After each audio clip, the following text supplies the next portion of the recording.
say hello, and then, fire away on their questions. Yeah. I'm not Yeah. dressed up for it, but Hey, you're good, man. That's who you are.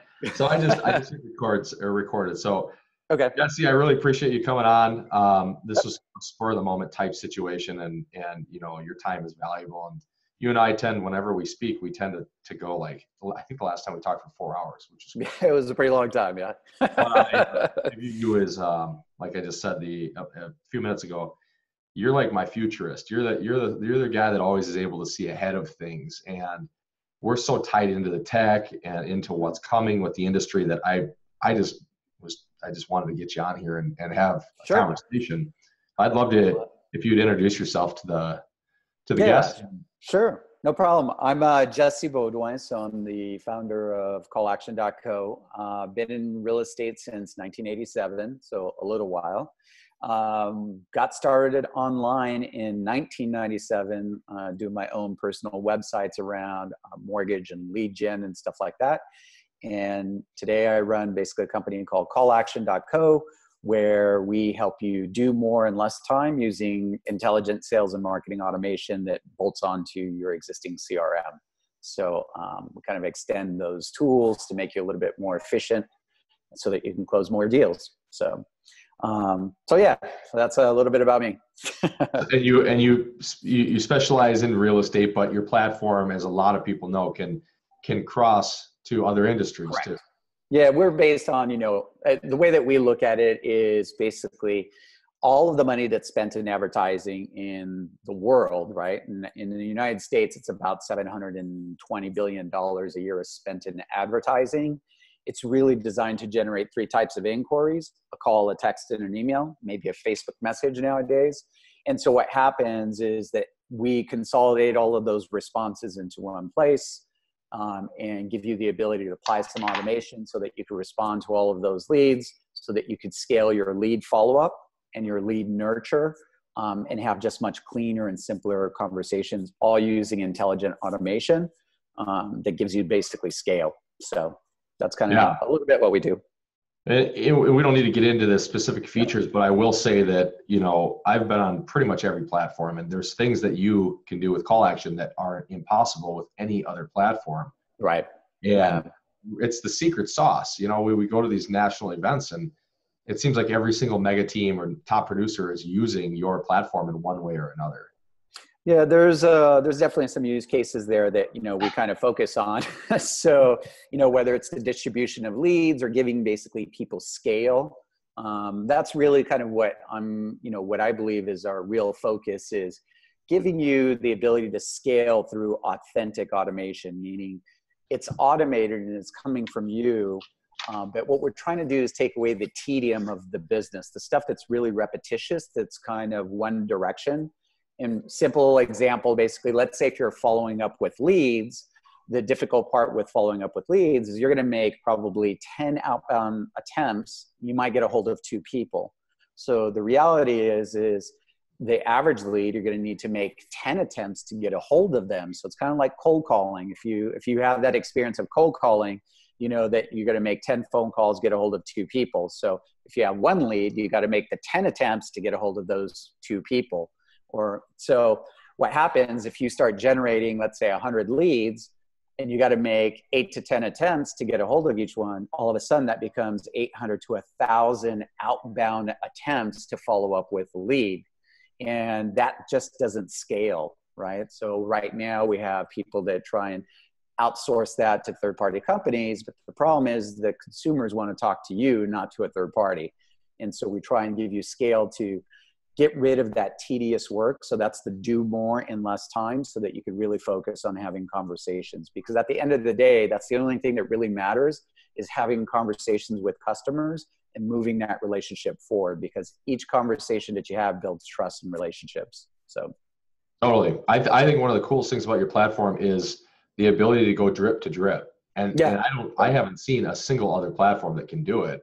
Right. For instance, like if we're running a 3-month drip on a short-term lead, I can take that drip from the second it ends and I can put them on another 3-month drip, or I can put them on a exactly. Whatever. Yeah, we talk about the icon process. So what that basically means is inquiry to generate a conversation. That conversation, there's an outcome. or a status. And then based on that outcome, you got to nurture that lead again to get basically another inquiry to have another conversation. So if you think of this kind of like as a circle, really lead follow-up and business as a whole is an infinite journey. That's why it's a circle, because you're always going to be doing that. It should never, ever end. So from the moment that someone self-identifies and they become your customer and you close that transaction and you get done with that transaction, then they become your past customer, and you need to keep that rotation or those conversations rolling all of the time, because that's how you stay top of mind. And this is one of the major problems that real estate has right now, is that we don't do that long-term follow-up, basically.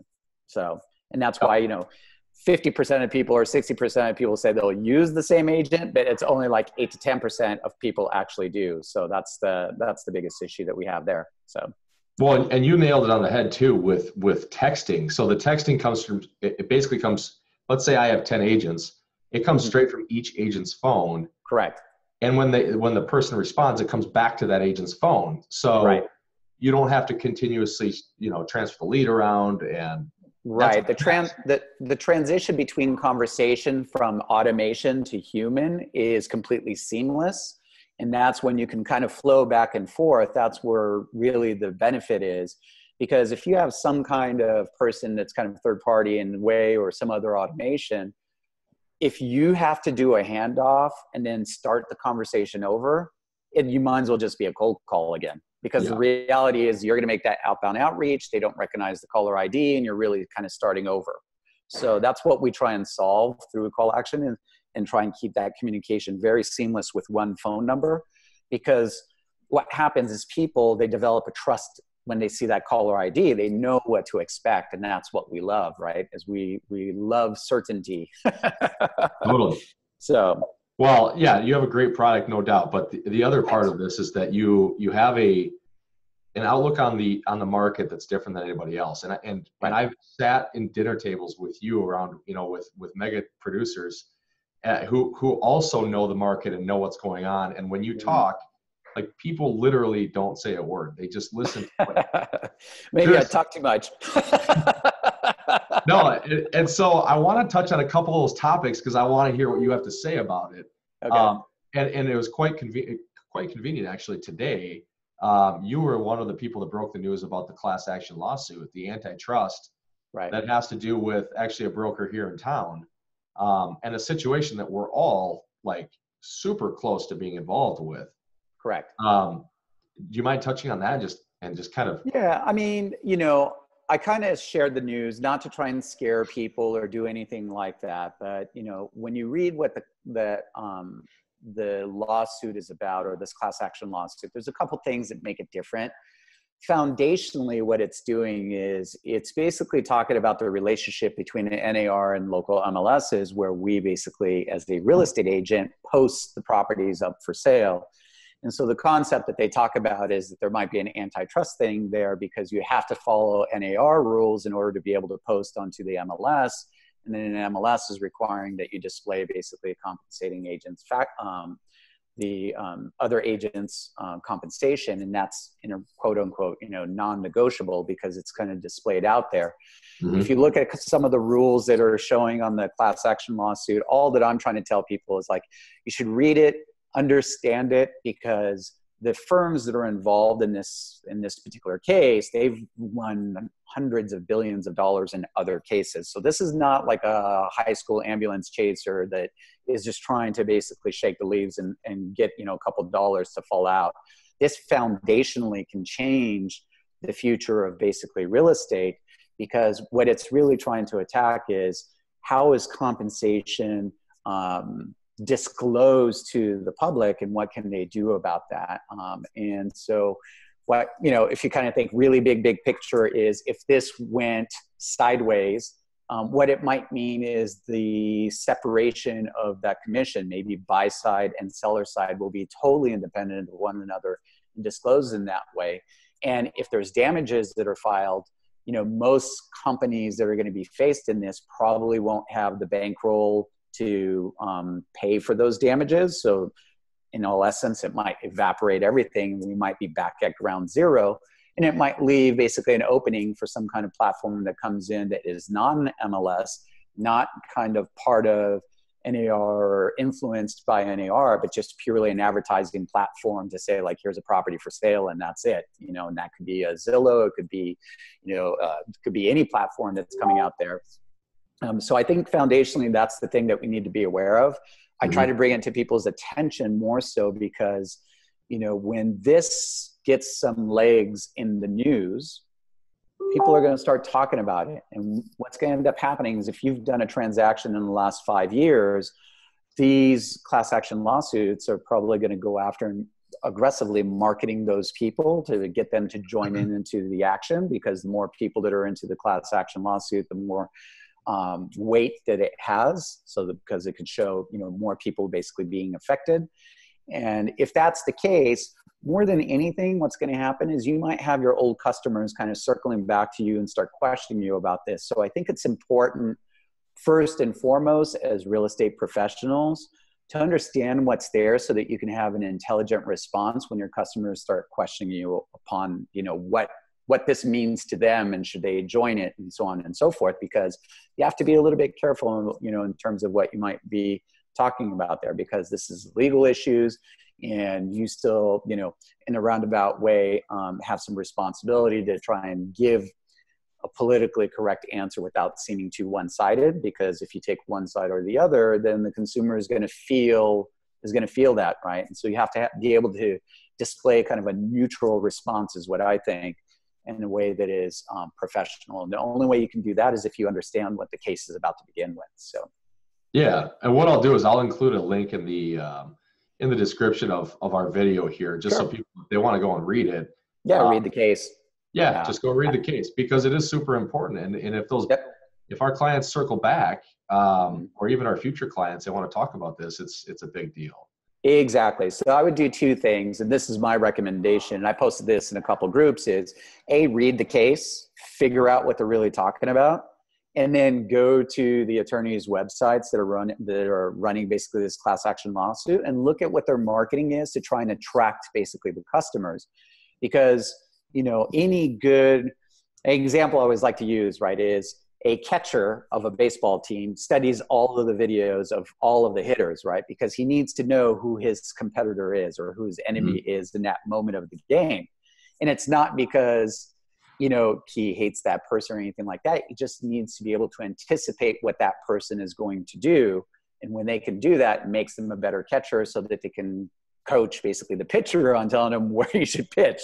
Yep. So the reality is, if you kind of use that analogy in real estate, and you are the catcher because you're going to be receiving the brunt of those questions from the consumer, because you're the boots on the ground, and your current, future, and past customers are probably going to be questioning you about this, you kind of need to know what the other opposing team is basically talking about. And whether it's this specific, you know, case, or, for example, the iBuyer programs, whether it's Zillow offers or Open Door or, you know, Purple Bricks or Redfin or, you know, any of those programs, you should always spend time to really get to understand what the opposing team is basically presenting. And then that way it lets you do a better job at what you're supposed to do as well, even if you don't necessarily agree or you don't do business in the same way that they do. So. What's one source that you pay attention to that you would value, other than like of information? Like, we of course have our Inmans and stuff like that. Is there anything else that you look at daily or weekly that? No, I mean, you know, I have kind of certain people that I follow, you know, just online. I'm pretty active in terms of LinkedIn, so I have some people that I follow there. And so, so I think it's just being kind of hyper aware of stuff that's, you know, coming around, and maybe being more selective of the number of friends that you have, so that, you know, when they do post stuff, you can pay attention to the ones that you think are valuable versus, you know, just having 5,000 friends. So those are some of the things that I would think that, you know, help to kind of have a good decision in terms of what's happening. The other thing that I do really proactively is I just, you know, attend a lot of events. And in attending those events, I get to meet lots of good people, and then those people introduce you to other people. And it's just trying to retain those relationships and really pay attention to what they're basically talking about. So whether it's in your industry or not, because the reality is a lot of breakthroughs or disruptions in business tend to come from outside of the industry. They're not necessarily a new idea. They're just an existing idea applied in a new way, possibly into a different business. And that's what's ends up being, kind of usually the foundation of change. So. Sure.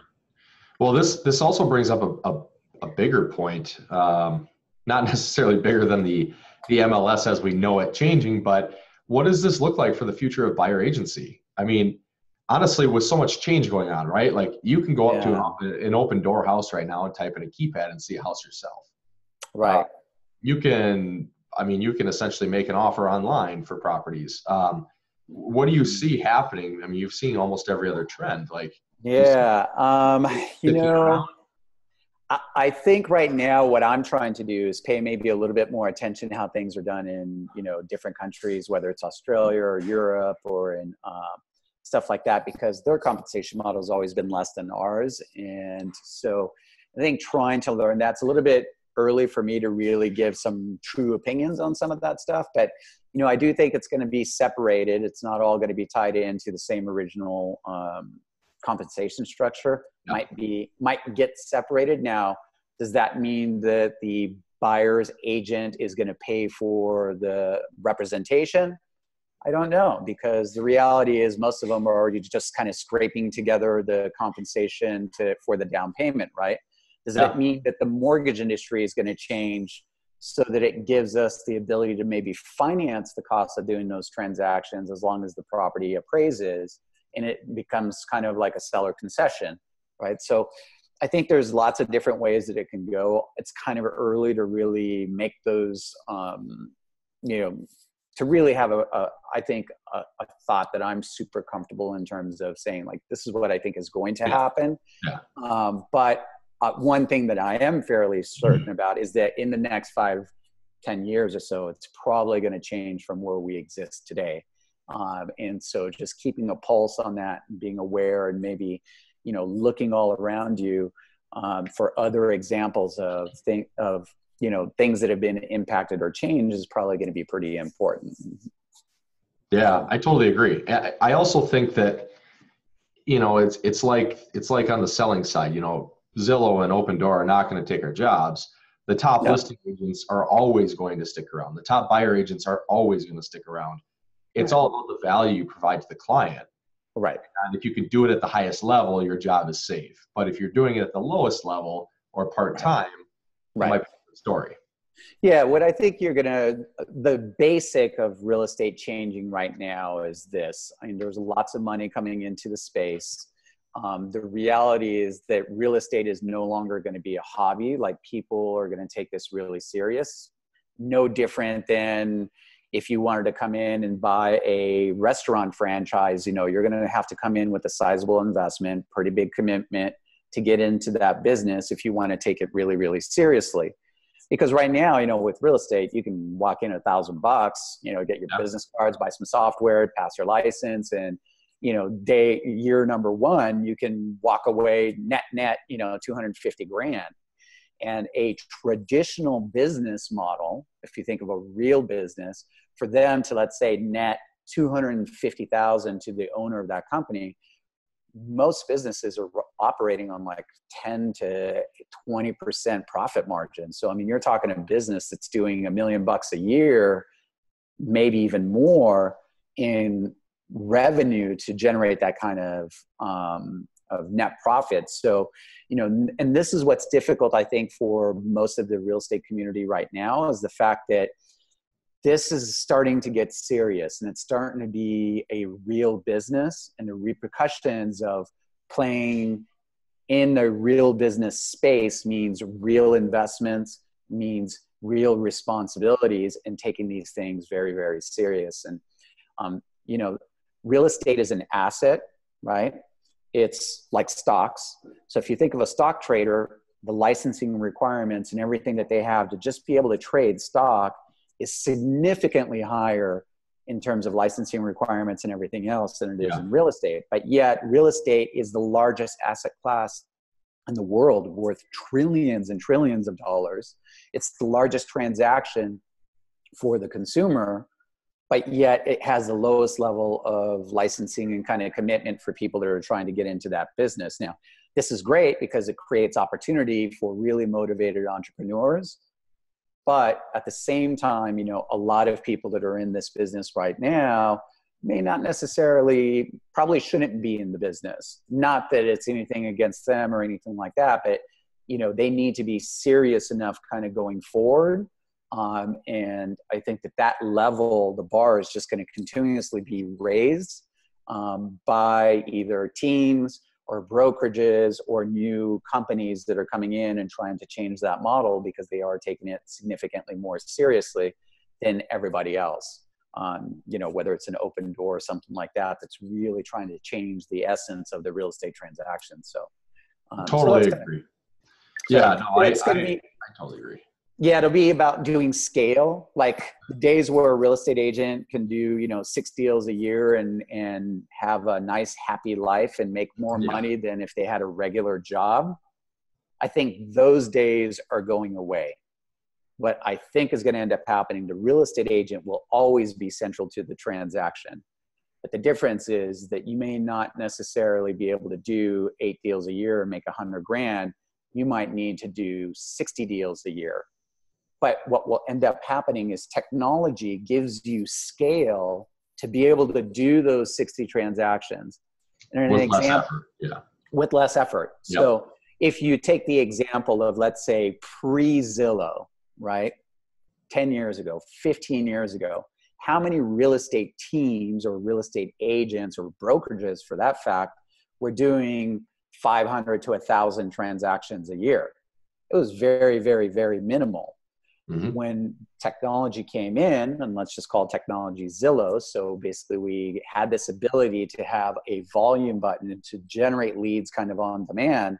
That gave us scale. So now all of a sudden you have lots of teams and lots of individual agents that are able to do, you know, 3, 4, 5, 6, 800, 1,000 transactions, you know, a year, that previously that was non-existent. You know, yep. So technology enabled that. And so now it's like we gave the ability to do that. So now what it is we have a little bit of scale.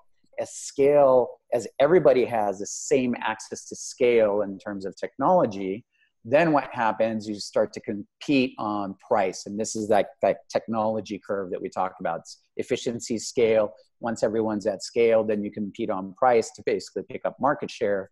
And because you're more efficient and you can do more for the same amount of time or the less amount of time, so then you can compete on price. Mm-hmm. And so that technology curve, I believe that we're still on the upward swing of that. So you're not seeing, you know, commission compression and stuff like that. Technology is not at that point across the playing field, and that's why you're seeing, you know, maybe new type of discounters that are coming in that are kind of reverting back to a more traditional kind of model. But eventually everyone hits that inflection point where that technology is almost available to everyone. And, you know, a prime example of this might be if you started a real estate team 5 years ago, your competitive advantage was that, you know, you figured out, or maybe you invested in some systems and you were able to do speed to lead, and that gave you a bunch of easy wins. Mm-hmm. But in the last year or so, or 2 years, there's been lots of new technology that helps to basically solve that speed to lead problem. So it kind of leveled out the playing field, right? So now what you're seeing is, you know, either teams getting bigger because they're figuring out kind of the next phase of that. In other words, the next phase is, you know, how do I do lead nurturing? How do I work my sphere of influence to get a much bigger share of those people kind of coming back? Mm-hmm. Or basically you're seeing those teams that did really well slowly starting to dismantle because they haven't figured out what is the next phase of the business cycle, right? Because I lost my competitive advantage of being speed to lead, and now where it's a little bit more level playing field. And this is, you know, this in a roundabout way is what Zillow PA4, the call only, has solved for 80,000 agents that are buying leads from Zillow. Is it solved the speed to lead problem for them. Right? That's so spot on. Seriously, I've seen so many teams. I shouldn't say so many. I've seen a handful of teams go from 400 transactions like last year or 2017 to 180, 200 in 2018. Right. The skill set is being raised. Yep. The technology aspect is being raised, and it's getting cheaper too. because technology companies are competing there. Correct. And then I've seen other companies that are plugging along with their 20% growth because they're paying attention to the things that are mattering. And Right. They're still focused more on the experience, I think. And this is, kind of going forward, it's more about the experience than it is whether it's cost or anything like that. And that's where I see teams that are doing really, really well, is that they're using the technology to generate leads and get those opportunities. So they get more at bats, but when they're in the transaction, they're 100% focused on the consumer experience, because when the transaction ends, that's really the only thing that the customer is going to remember. Yeah. Right. If you did a $400,000 deal, the person's not going to remember that they paid 5.5% commission or paid, 22,000, 25,700 or whatever for the real estate commission on the HUD-1. What they're going to remember was, did it close on time? How smooth was that transition? Did I have to move out twice? Like, did I move out of my house with my in-laws, then back out from my in-laws into my regular house because I had a delay in the contingency of my closing? So I think the smart teams going forward are hyper-focused on that. And then they're really, really focused on, just being top of mind all of the time with those customers and trying to bring continuous value, even post-close of the transaction. Meaning, they're checking in with them month 1 or month 2 and reminding them, to make sure that they got their mortgage payment coupon and that their insurance is current and that they shot a video of all of their stuff that's in their house. And, all of these little subtle touch points that, eventually we take for granted, but as if it's a brand new homeowner, this is all new territory for them. So the more that we can walk through that entire life cycle with them, then the higher the likelihood that they'll use us on the second part of that life cycle. And the more important part is, in the shorter term, is that quote unquote online lead became a sphere of influence, who then refers you to all of their friends. And the good part of that is, if they're active online, then their sphere of influence is also online. So it's a much more viral kind of growth of your business. So really hyper focusing on those post-close experience in the entire transaction, I think, is where, the teams are going to win kind of going forward. And I think that the pivot now, it's not the speed to lead, it's what happens to be able to nurture all of my leads really long term throughout the entire life cycle for the next 15 or 20 years. How do I scale that? Because if you, like your team, if you do 500 transactions, you're going to need to stay top of mind with those 500 people every year. And you're probably going to need to do 15 or 20 touch points with each one of those customers. All of a sudden, that's 10,000 outbound touch points with someone, right? Yep. And if you break that down into a monthly basis, it's 8,000 8,000 touch points per month, or to be top of mind all of the time with them. So how do you scale that to always be there? And then what happens on year 2 when you have 1,000 customers, and year 3 when you have 1,500? How do you scale up that long-term nurture? And this is part of the problem that we're trying to solve too, right? Is to make it feel authentic and be really personal, but give you scale to be able to accomplish that. Well, I think that, you're spot on, and I need to go back and watch that to get tips on some things that we need to be doing better. Because the reality is it's easy to pay for leads, right? Right. It's easy to pay for leads. It's easy to have a 5 to 10% profit margin, or like a lot of teams, a 0% profit margin, because you continuously are buying new leads. We all know the highest profit margin is on somebody that is in your sphere, or it's somebody that is referred to you. So if you can take, let's say year 1, like you're describing, from a 5%, you go to 10% in year 2, because you're forced to focus on that, on who's in the system, rather than just buying more leads, but nurturing those leads and becoming friends with them and forming personal relationships to get to a healthy profit margin of 20 to 30%, right? Yeah, 100%.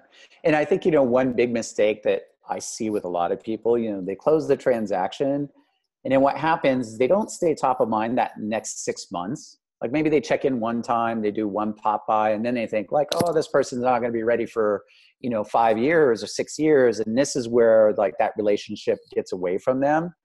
But what's really important to kind of think about is in that first year of someone being in their home, that's when they're going to have their first birthday party. They're going to have their first Christmas party.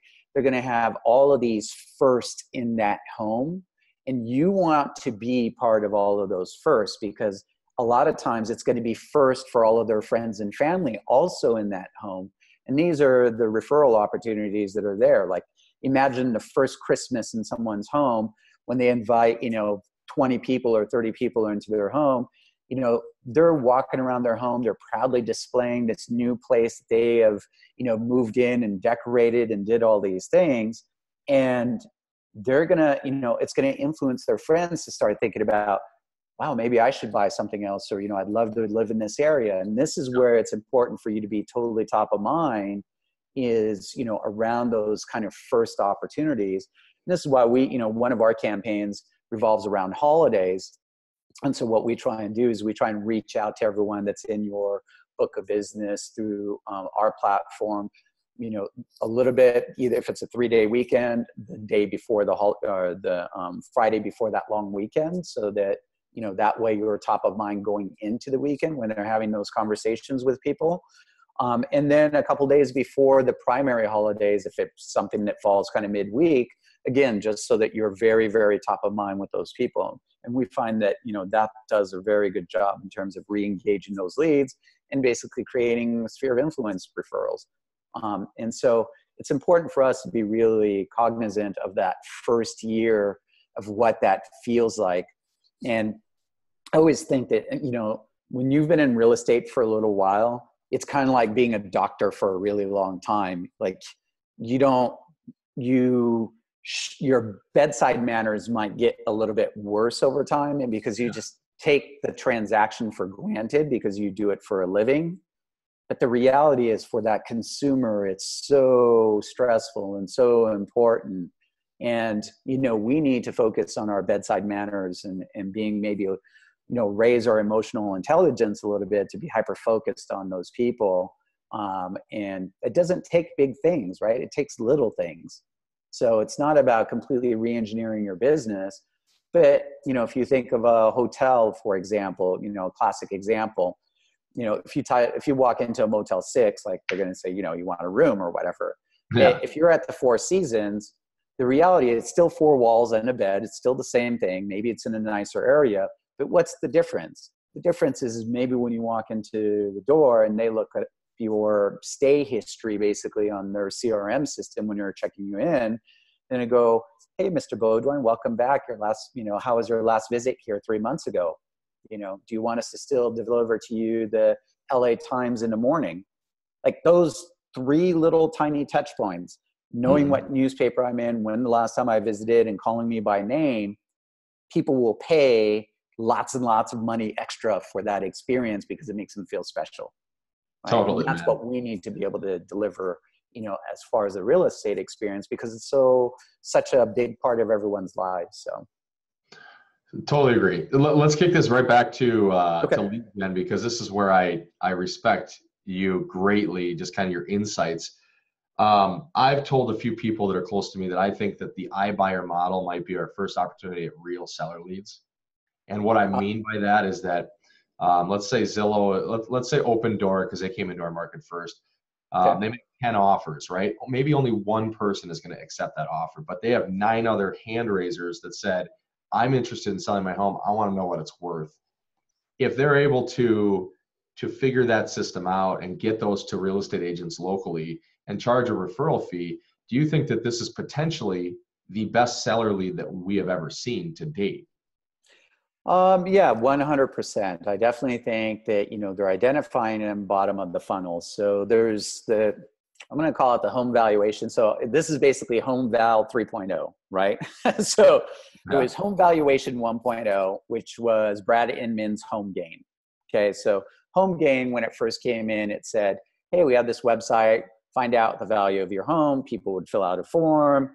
And then, they would sell that information to 5 agents. The 5 agents would jump on them and try and follow up and give them CMAs and do all of that stuff. So that I consider that kind of home valuation 1.0. Then basically that kind of got burnt because, we just burned that down to the ground. The consumers got burnt because they felt like they got duped because they never really got the home value. What they got was a bunch of basically people knocking at their door trying to list their homes. As you know, people's memory kind of forgot, all of a sudden we had basically Facebook kind of come around, and then we had home valuation 2.0, right? So still the same concept. Yeah. Fill out this form. Let's get your home value. Let's identify the person who might be interested in this. Then we burnt that down to the ground. Home valuation leads are not what they used to be. And, you know, you're not getting the conversion rates that you used to in the engagement, because most people, they'll do that only one time. Now I basically kind of look at basically the iBuyer models as home val 3.0. And the interesting part of this is it's not about a home valuation. It's, if you were thinking about selling your house, this is the cash offer that you can get. And that's a very, it's subtle, but it's a dramatic distinction between the two different programs, right? Yep. Because now the person who's raising their hand and saying that is someone who is basically thinking about possibly selling their home. And, you know, you brought up Open Door. You know, I was reading some of the stats from Open Door not too long ago. Last year, through their open house model, where you can, you know, go and open up the door and self-show basically any home that they have on the books, they generated like 803,000, somewhere between 800 and 810,000 self-showings, right? And that's only in like 10 or 12 markets back then. Now I want you to think about something here. There's 5 to 5.5 million transactions a year, people that successfully close on those deals. The reality is people that are kind of going down that path, let's say 50% of deals actually go through. So maybe there's really, out of 300 million people, there might really be 10 million people a year that are really in the market, ready to do something, okay? And 50% of those people convert, which is the 5 million transactions that we get per year. But if you got Open Door, where basically they were able to secure nearly, you know, 800,000 self-showings, these are people that took the time to download an app and walk through a home. That is some really, really high intent. And if you look at National Association of Realtors studies, what happens is the home search journey, I call it ART, A-R-T. So it's aspirational, research, and transactional. Aspirational at the top of the funnel, really wide, people dreaming about buying a home. This is 12 to 18 months out.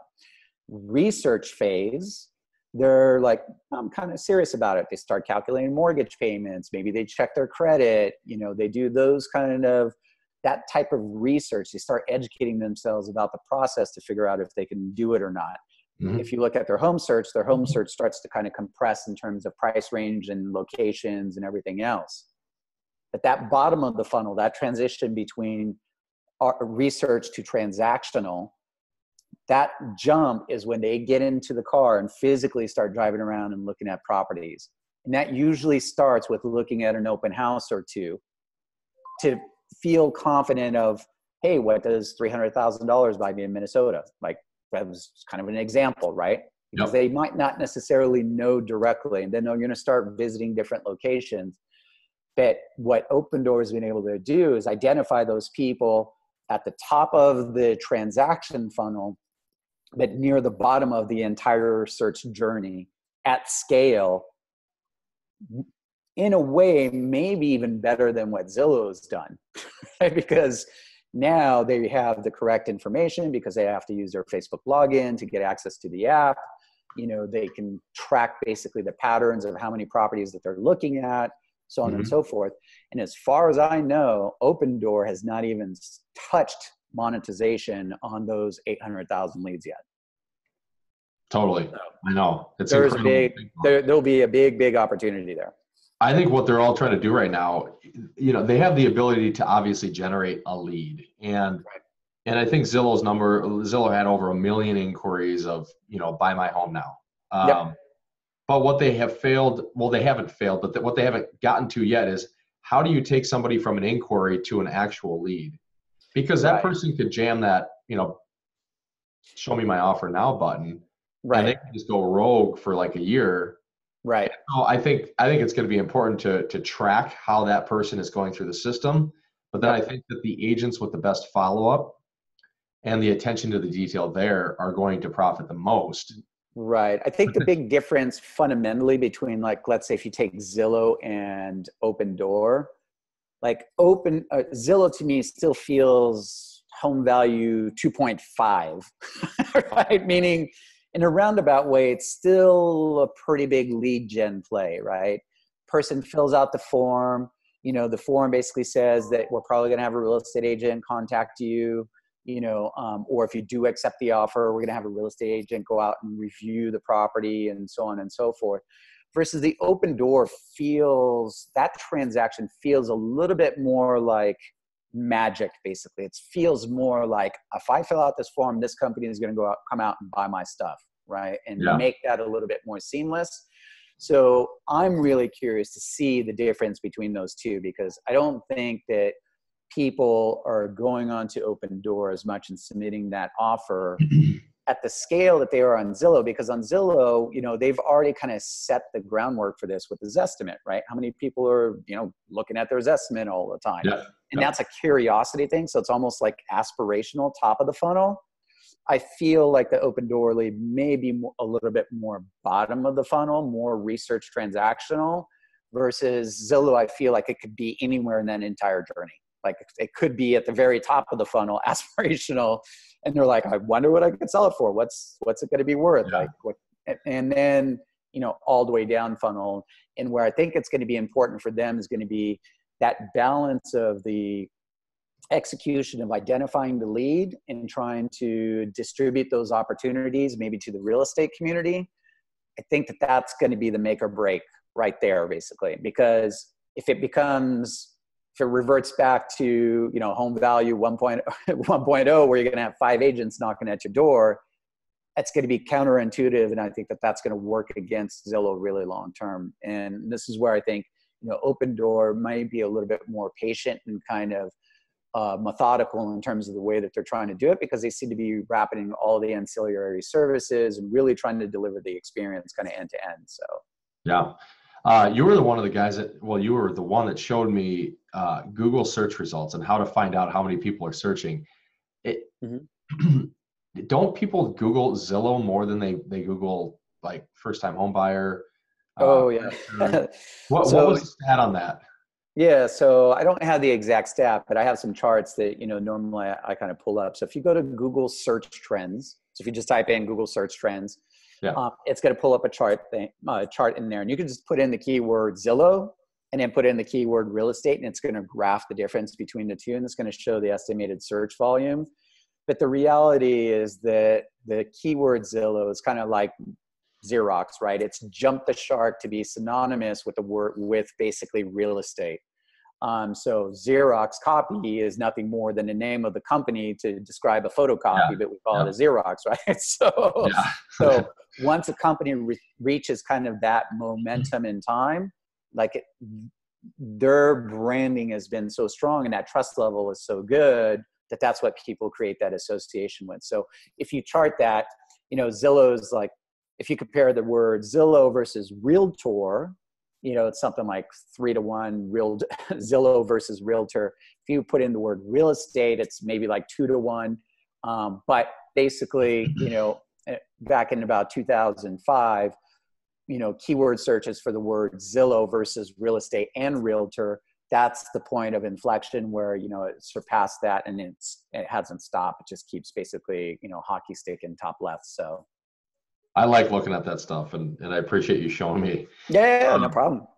So it's also good insight, and here's kind of a hack for you guys that are in a particular area. If you think that your market is kind of changing, go in there and type, keywords that you think the consumer is thinking about. So if you believe that the market is shifting, so maybe you do like how to avoid foreclosure, right? Or, short sale or anything like that, like keywords that indicate people are in trouble. Because if you start to see a spike in that, that is kind of forward thinking.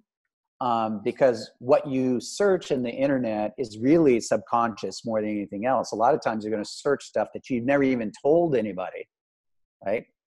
And so if you start doing those kind of searches, or, what's my home value? And you start seeing the number of home values and the searches of, let's say, avoiding foreclosure, late mortgage payment, ramification of late mortgage or something like that. These are good leading indicators to maybe start identifying a niche to get into ahead of time, right?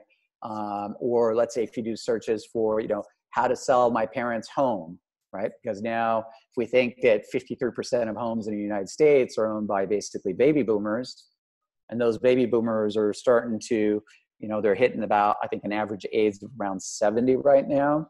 So the next 10 years, like there's going to be, if that population demo owns over half of all of the real estate in the United States, what's going to end up happening? Who are their kids? Their kids are Gen X, which is the smallest generation right behind them. Okay. So if, a person, their dad owns 3 houses, like the kids are going to be like, sell it all, right? Yeah. So all of a sudden, basically, you might be in, the near term, or not necessarily the immediate near term, but sometime in the near future, like that balance of inventory is probably going to start to flatten out, because a lot of that inventory is going to start hitting the market, right? Because the people who own those properties are not going to be here anymore. So, I mean, it sounds morbid, but that's the reality. Well, what a coincidence that just now is when the iBuyer is emerging too. Exactly. With exactly what you just said. Because it's easy to say, screw it, I don't want to sell my parent, I don't want to sell the 5 properties in Arkansas. Like, right. Give me money. Let's move on. Exactly. I don't want to deal with the hassles of doing that or anything like that. And, a lot of people will say, one of the things that concerns me, because I've been pretty vocal about this open door stuff for the last couple of years. And I really do believe that this is a kind of a, that iBuyer model is a game changer. And I think the approach that most in the real estate industry talk about is like, oh, it's about top dollar. It's about top dollar. Like, I'll sell your house for more. And like, you would be stupid to sell your property and net $10,000 less. Well, let's just step back for a second and let's think of something. How many people on a yearly basis knowingly go to a car dealership and trade in a $10,000 car or an $8,000 car at a $2,000 loss, right? Mm-hmm. If you think of the percentage of like, I'm going to trade in my car, I'm going to take it into shorts for a couple of grand, that's 20-25% of the value of the car that I'm walking away and I'm leaving that on the table. So if I do $10,000 in a $400,000 property, that's 2.5%. It's not 25% of the value of the home. Okay.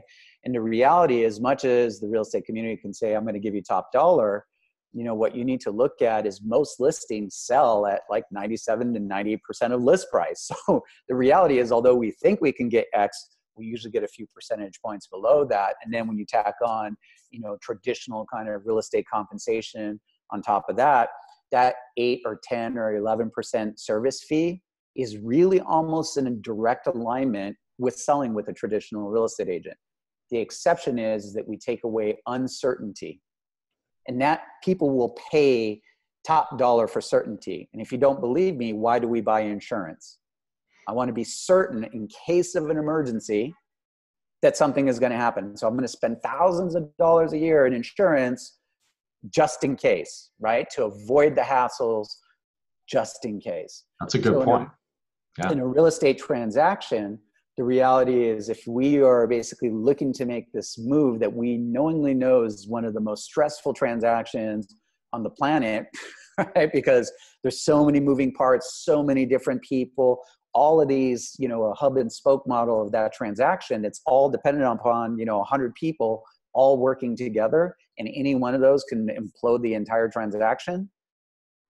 People will pay a premium for certainty. So as a real estate community, it reverts back to that bedside manner, right? What we need to think about is, why are people selling, right? They're not selling for top dollar. Nobody gets up today and say, hey, I'm going to sell my house because I want to net $34,000. Yeah.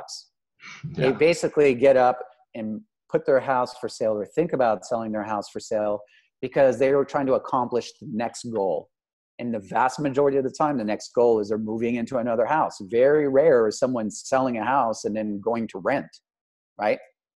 Yep. Most of the time, you're always basically doing a kind of a lateral transaction. And Zillow knows this, and Opendoor knows this. And even the real estate community, if you think about it, you know it too, because NAR studies basically show that 35% of home buyers are first-time home buyers. So what does that make the other 65%? Move up or move down. Yeah. It's pretty simple. Like, the data has been in front of us forever, but we're just not thinking about it in that way. And we're not really thinking about what the consumer is saying or what they're thinking about, because we're tuned into WIFM, what's in it for me.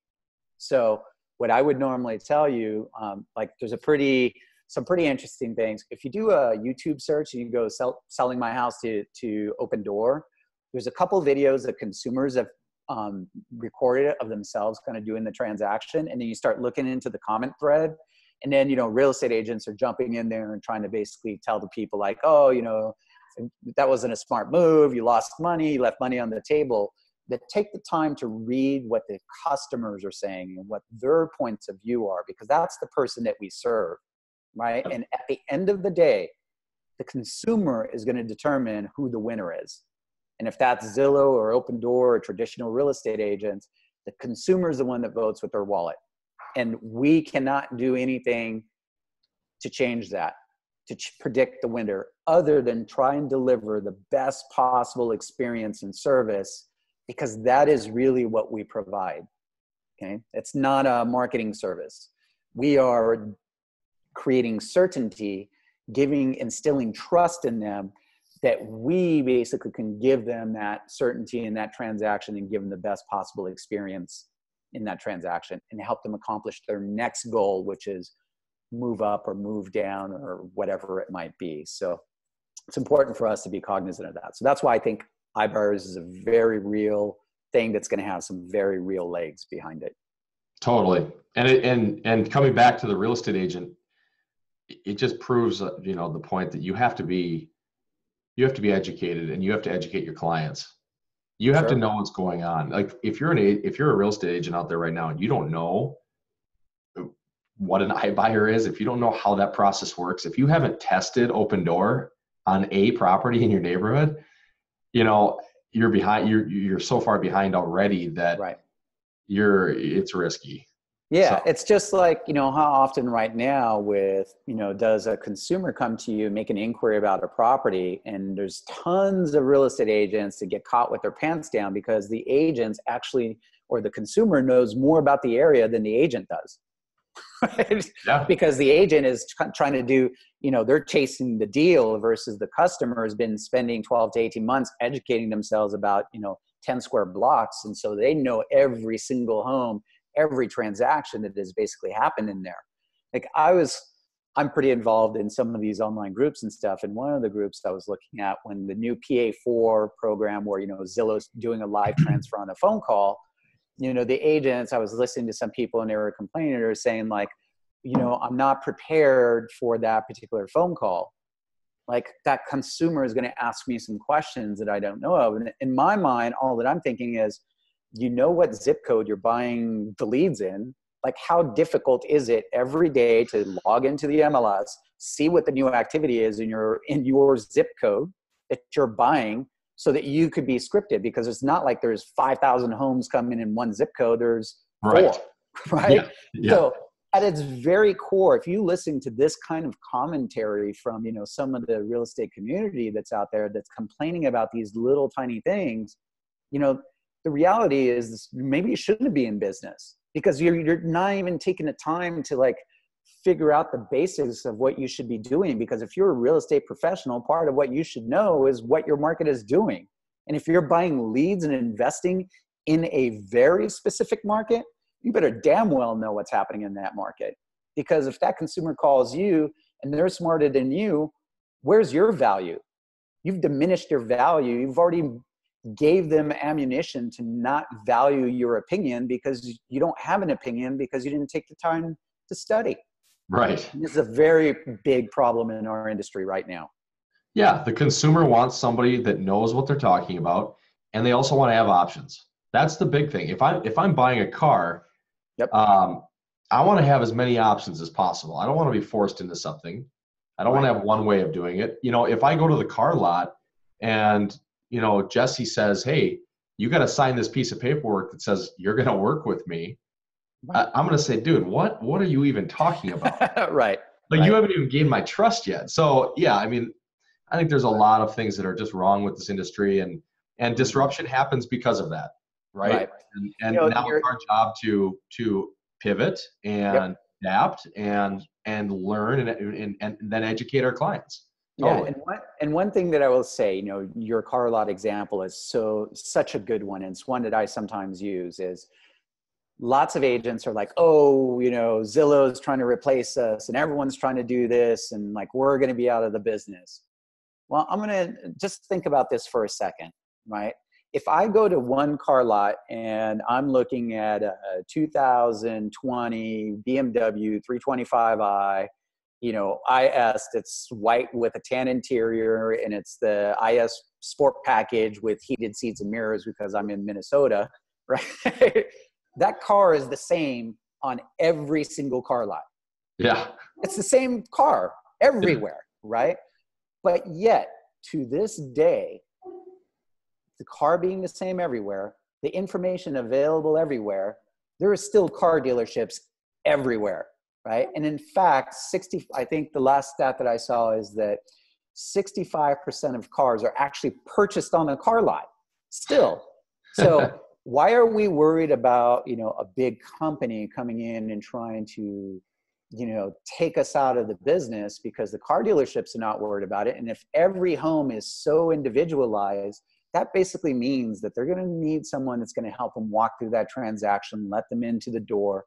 So we will always be here, because unless 100% of cars get sold online, I'm not necessarily too worried about the real estate business, right? Because that asset class, the car, is identical everywhere, but every single home is completely different. So we know that it's never going to be bought through AR or, through, VR. Basically, you're not going to buy a home by doing a virtual tour on it with your goggles and Oculus.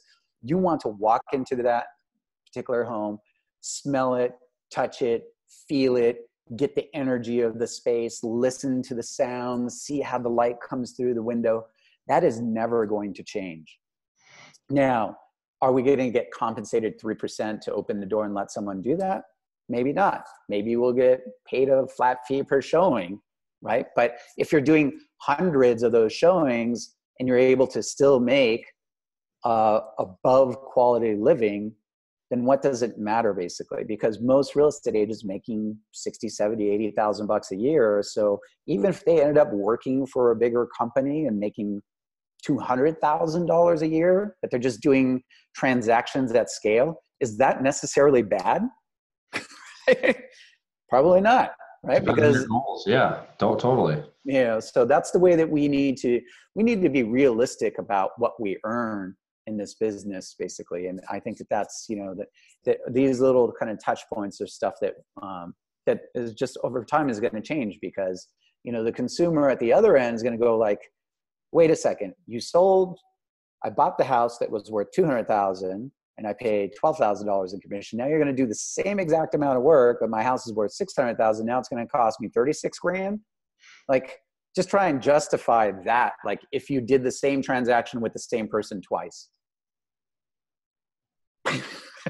what does that person think? They know you're not working harder, right? It's still the same. So I think this is where that transition is starting to happen. It's that information is out there. And, as much as people can point fingers at Zillow and, create these kind of artificial enemies, if it wasn't Zillow, it would have been another company. I'll tell you, the saddest part is that it wasn't a real estate company, right? Why did we, the people who are basically in the trenches, on our fingers on the pulse, working with these people, why didn't we step back far enough to think about how can we make the experience bigger? As much as, Gary Keller is talking about like, oh, I'm coming in and I'm going to destroy, all this technology and stuff.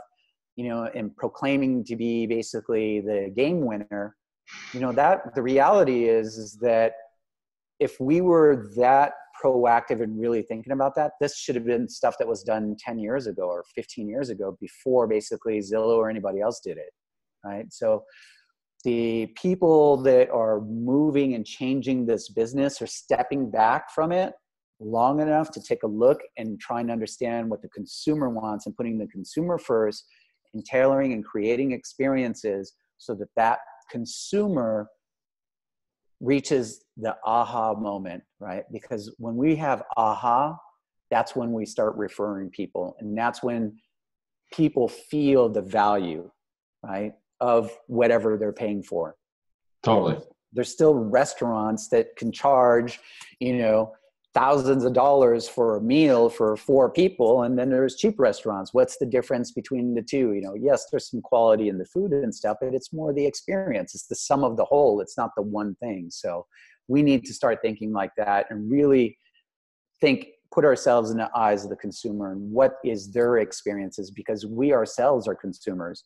Look at how your personal expectation has changed on everything. Like if you call your lender and they don't answer and you need to get a pre-qual letter right away, what do? Like, even if you have a relationship with that person, you hang up, call lender number 2.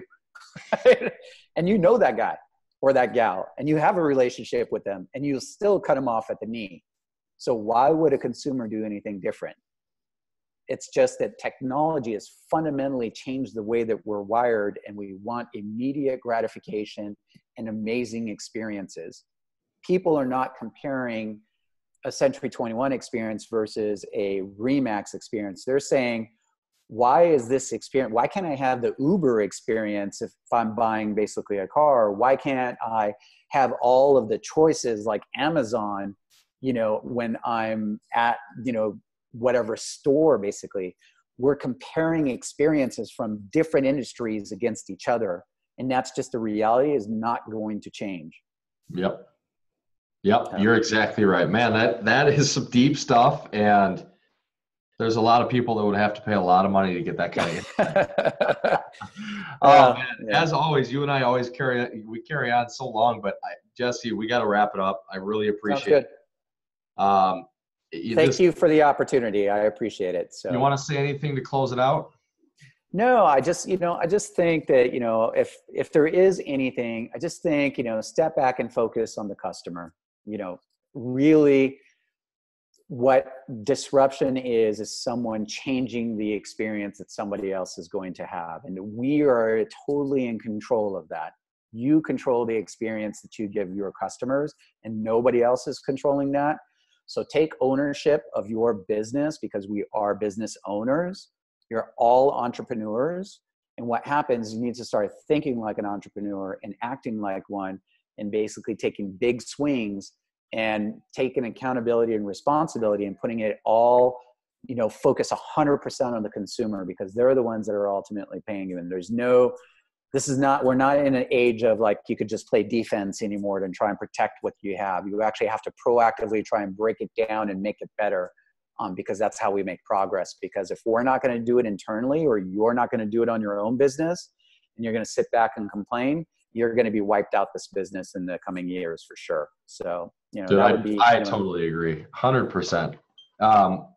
Everybody who may be watching this, check out Call Action. If you want to improve your follow-up game, there is literally not a better system. It's super affordable. And I'm telling you firsthand from somebody who's used everything, you cannot beat Call Action. So check it out, callaction.co. Thanks, Jesse. Thank you. Appreciate the time.